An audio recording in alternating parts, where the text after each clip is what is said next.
On August 8, 2021, one of the greatest players of all time, Lionel Messi, tearfully announced that he was leaving Barcelona, the club where he had scored 474 goals and where he had spent his entire career.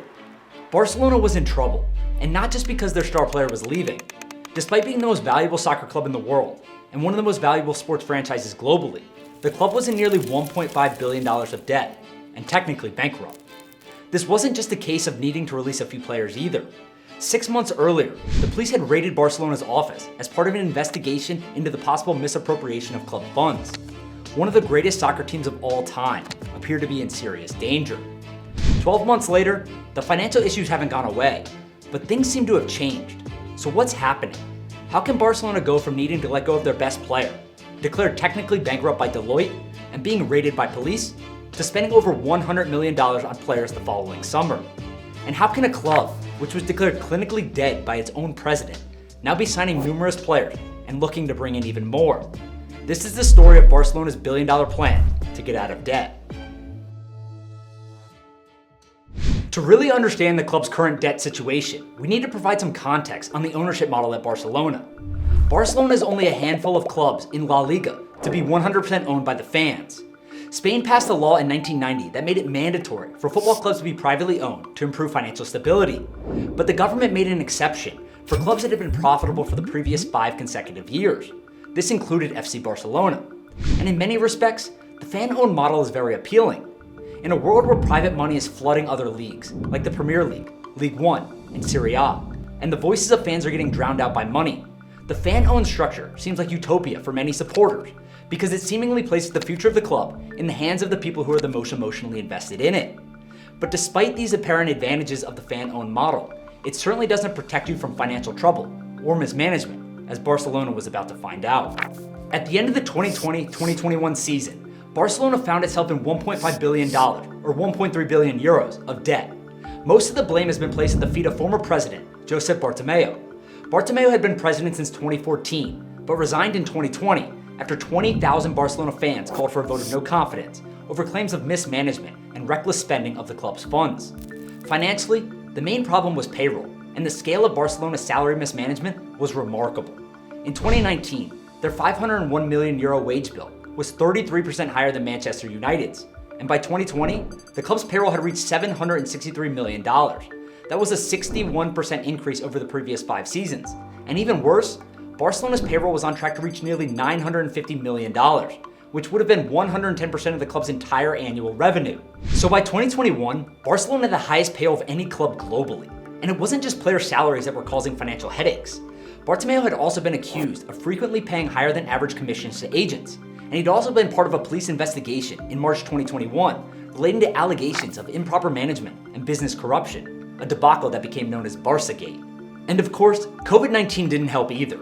The Catalan club suffered 9-figure losses as their 99,000-seat stadium remained empty for months on end, meaning no ticket sales and lower merchandise revenue. And the solution wasn't obvious either. With the fan-owned structure, Barcelona couldn't just go get a wealthy investor to pump money into the club. Any investment from a private owner would have to be agreed upon by the majority of the membership, which was unlikely given the pride members had been owning the club. This meant the club had to rely on loans, revenue, and careful financial management to avoid going out of business. A new plan was needed, and this is where Joan Laporta stepped up. Laporta had already served as Barcelona president for 7 years between 2003 and 2010, and he returned to turn the ship around, or as he put it, take the Formula One car that had run out of fuel and return it to the front of the grid. He laid out a 5-year restructuring plan, which included efforts to use what Laporta called economic levers to reduce debt, generate revenue, and creatively raise capital. The first stage of that plan involved aggressively reducing debts and tackling pressing issues starting with player salaries.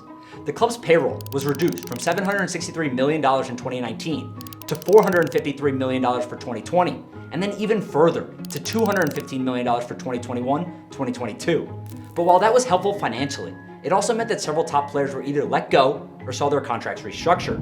Lionel Messi offered to take a 50% pay cut, but he eventually left for Paris Saint-Germain in 2021. And players like Gerard Piqué, Sergio Busquets, and Jordi Alba renegotiated their salaries.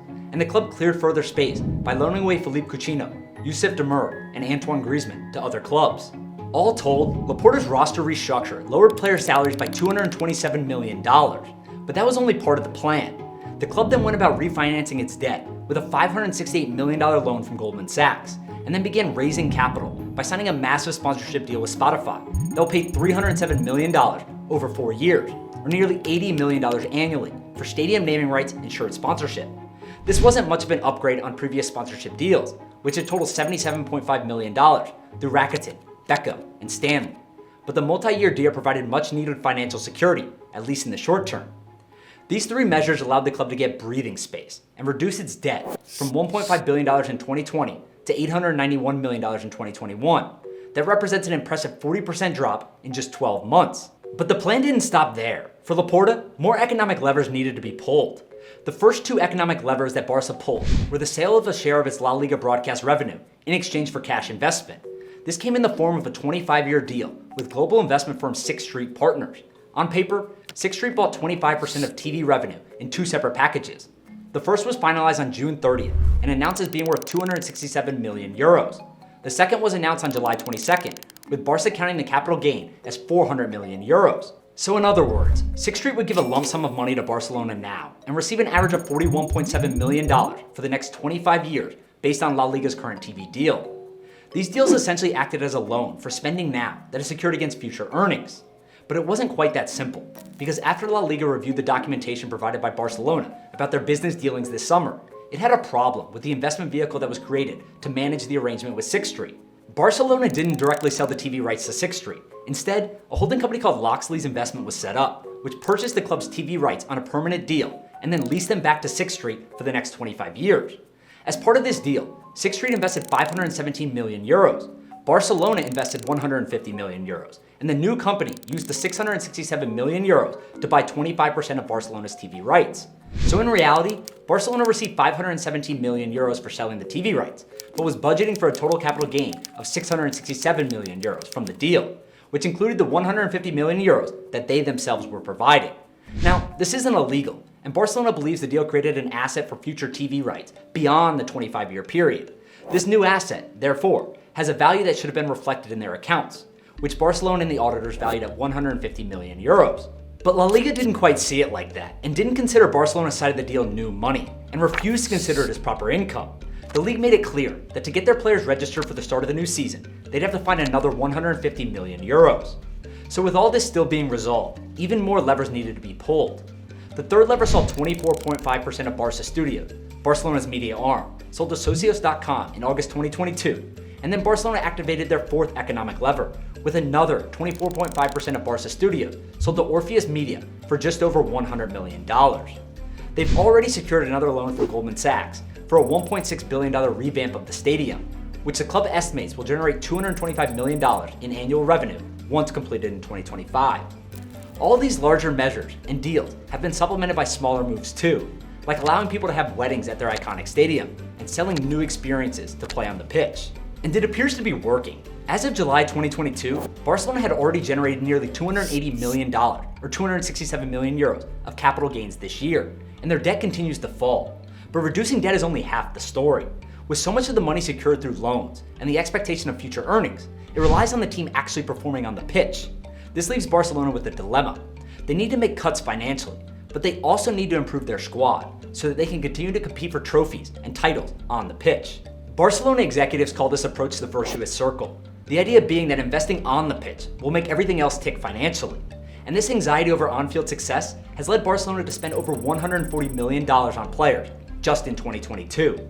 Notably, this included paying $63.8 million for Rafinha from Leeds, $49.5 million for Robert Lewandowski from Bayern Munich, and $50.6 million for French center back Jules Koundé from Sevilla.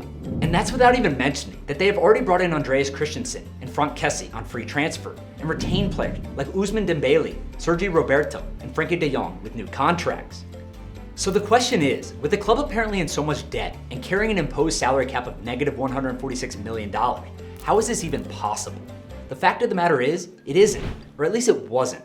The thing is, all transfers for any Spanish club need to be checked and signed off by La Liga officials, including if they conform to the league's financial limits. These limits are set by La Liga at the start of a season to ensure clubs don't spend beyond their financial means. They're calculated by essentially subtracting operational costs and debt repayments from the revenue for the following season, and clubs can choose how the money is split between transfers or wages, provided the overall limit is not exceeded. So Barcelona must ensure that they're operating within their limit before La Liga approves a player's registration. This means they need to generate income from player sales, cuts in player wages, or through activating their economic levers, selling parts of their domestic TV rights deal, or the Barca Studios production arm to private firms. This has been a major issue for Barcelona in recent years, with the club often relying on existing players, deferring or accepting lower wages to allow new teammates to be registered. At the start of last season, Barcelona was giving a spending limit of 97 million euros, or about $110 million, about 8 times less than arch rival Real Madrid, who had a limit of 650 million euros. But then it was adjusted downward to 144 million euros in March, meaning they had to drastically cut spending, sell players, or generate revenue from selling their assets. This is where those financial measures and economic levers become really important. Barcelona's summer spending all ties back to the cuts that were made to reduce debt and the deal secured to gain extra capital, with the Sixth Street Partners deal being particularly important. In simple terms, the calculation breaks down as follows. Taking the existing squad cost of 560 million euros and the salary limit of negative 144 million euros, the club would need to hit just over 700 million euro to generate a positive balance. If they're able to do this through the broadcast deals and selling off parts of the marketing and licensing group, then they'll be able to cover the cost and spend at a ratio of 1-to-1, which means that for every euro they make in transfers or save in wages, they can invest €1. Now, this is a massive oversimplification of a very complex problem, and even if they do manage to do this, they wouldn't have solved the core problem. Cuts will still need to be made and loans taken out to continue to reduce their debt. And whatever they do, there will always be people questioning why they're allowed to continue to spend, regardless of whether they've covered their costs. But that's perhaps for another video. For now at least, the billion-dollar plan appears to be working. Deals are being signed, and capital is being injected back into the club, which should kickstart Laporta's plan to get the wheel turning on that F1 car again. But while money has flooded in from asset sales, it appears to have headed straight back out the door through player transfers. This is a huge gamble, but the executives at the club are hoping that investment will drive growth and turbocharge the club's return to the summit of European football. Despite the recent issues, Barcelona is still one of the world's most valuable sports entities, with millions of fans globally, so the financial potential is still immense. The question is, will the billion-dollar plan get them back to the front of the grid, or plunge them further into trouble? Only time will tell.